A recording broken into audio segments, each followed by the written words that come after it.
28 प्रकार के नरक होते हैं कि तामिश्र अंध तामिश्र रोरव महरोरव कुंभीपाक इदोतिस। हे राजन, 28 प्रकार के नरक होते हैं। महाराज ये बताइए कि ये नरक 28 प्रकार के होते हैं और जो जैसा कर्म करता है उसको वैसा ही फल भोगना पड़ता है। तामिश्र अंध तामिश्र रौरव महारौरव, जो पराये धन को छीनता है उसे तामिश्र नरक में ले जाकर के लाठियों से पिटाई होती है।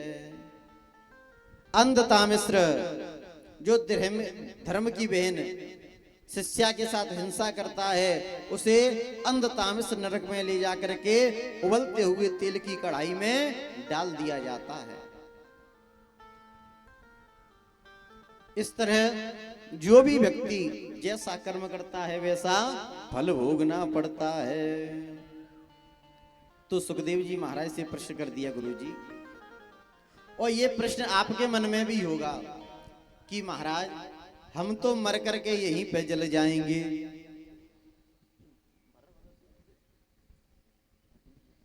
कि महाराज हम तो जल करके यहीं पे मर जाएंगे, जल जाएंगे, लेकिन नरक में कौन यातना भोगता है? हम मर गए, यहीं पे जल गए, भस्म हो गए, अब लाठी से पिटाई किसकी होती है? कढ़ाई में किसको डाला जाता है महाराज, ये बताइए। तो सुनिए, हमारे आपके 4 शरीर होते हैं, स्थूल, सूक्ष्म, कालम और महाकालम। जैसे आप रात्रि में चारपाई पे सो रहे हो, आपने स्वप्न देखा कि आप रास्ते में जा रहे हैं और 500 के नोटों की एक 50,000 रुपए की गड्डी मिल गई। आपने उठाया, जेब में रख लिया, प्रसन्न हो गए कि 50,000 रुपए मिल गए। 10 मिनट बाद आपने फिर सपना देखा कि आप चोरी करते समय पकड़े गए, तो आपकी लाठी से पिटाई हो रही है और आप रो रहे हो। और 10 मिनट बाद जैसे ही नींद खुली तो ना तो 50,000 रुपए की गड्डी है और ना ही पिटाई करने वाला है। तो सज्जनों, सोते समय जो पैसा मिलने पर प्रसन्न होता है, पिटाई करने पर रोता है, बस वही सूक्ष्म शरीर नरक में जाकर के यातना भोगता है। तो इस तरह सुखदेव जी महाराज से प्रश्न कर दिया, गुरुजी कोई ऐसा उपाय बताइए कि जिससे नरक में जाना ही ना पड़े। कि बिगड़े जन्म अनेक की और सुधरे अब ही आज, और हो राम के राम भज तुलसी तजे को समाज। आप परमात्मा के हो जाओ, परमात्मा का चिंतन करो, नरक में नहीं जाना पड़ेगा। गुरुजी उपाख्यान बताइए कि हाँ, केवल एक ही उपाय है कि नरक में जाना नहीं पड़ेगा। क्या? कि केचित केवल या भक्त्या वासुदेवो परायण अंधधुनवंत कार्ष्णेर्थे निहारमेव भास्करः। केचित केवल या भक्ता वासुदेवो परायण, केवल मात्र गोविंद का नाम वो है जो नरक में नहीं जाने देता। परमात्मा का नाम लीजिए, गारंटी की बात है, नरक में नहीं जाना पड़ेगा। और एक बात बताएं, परमात्मा का नाम आप कैसे भी लीजिए, रामचरितमानस में गोस्वामी जी महाराज कहते हैं कि परमात्मा का वो नाम है, चाहे भाव से लो, चाहे कुभाव से लो, चाहे अनख से लो, चाहे आलस से लो। जिस तरह अग्नि का काम जलाने का है, अग्नि जल रही हो, आप उसमें हाथ चाहे धोखे से डालो, चाहे जानबूझ करके डालो, अग्नि का काम जलाने का है सज्जनों। उसी तरह परमात्मा का नाम आप चाहे कैसे भी लीजिए, पापों को जला करके भस्म कर देता है। कि भाव को भाव अनक आलस हो। भाल को भाव अलख आलस हो। भाव को भाव अनक आलस हो। भाव को भाव अनक आलस हो। नाम जपत मंगल दिस दस हो। नाम जपत मंगल दिस गयो। तो परमात्मा का नाम चाहे भाव से लो, चाहे कुभाव से लो, अनक से लो, आलस से लो। जिस तरह अग्नि का काम जलाने का है, उसी तरह परमात्मा का नाम सभी पापों को जला करके भस्म कर देता है।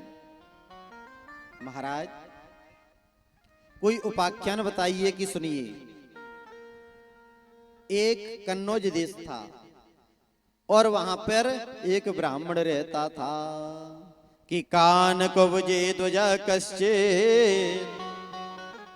दासी पत अजामिल। नामना नष्ट सदाचारो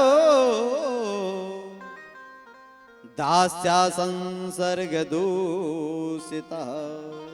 एक कन्नौज देश में ब्राह्मण रहता था, उसका नाम अजामिल था और वो अपने माता पिता का परम प्यारा भक्त था। अपनी मैया और पिताजी की बड़ी सेवा करता था। एक दिन पिताजी ने कहा, बेटा अजामिल, हमारे हवन के लिए जंगल से समिधा लकड़ी लेने चले जाओ। जैसे ही लकड़ी लेने के लिए गया और इसने वेश्या को रमण करते हुए देखा, बुद्धि बिगड़ गई। घर पे आया, माता पिता को घर से निकाल देता है और ये दुष्ट दुराचारी और वेश्यागामी बन गया। और शरीर के अंदर पाप सबसे पहले नेत्रों से आते हैं। जिसका चित्त बिगड़ गया उसका सब कुछ बिगड़ गया। क्यों? कि जो ऊंचे गिर से गिरे और सो तो मरे एक बार, और जो चरित्र गिर से गिरे बिगड़े जन्म हजार। ऊंचाई से मरो गिरोगे, एक बार मर जाओगे, लेकिन जो चरित्रों से गिर गया उसके कई जन्म बिगड़ जाते हैं।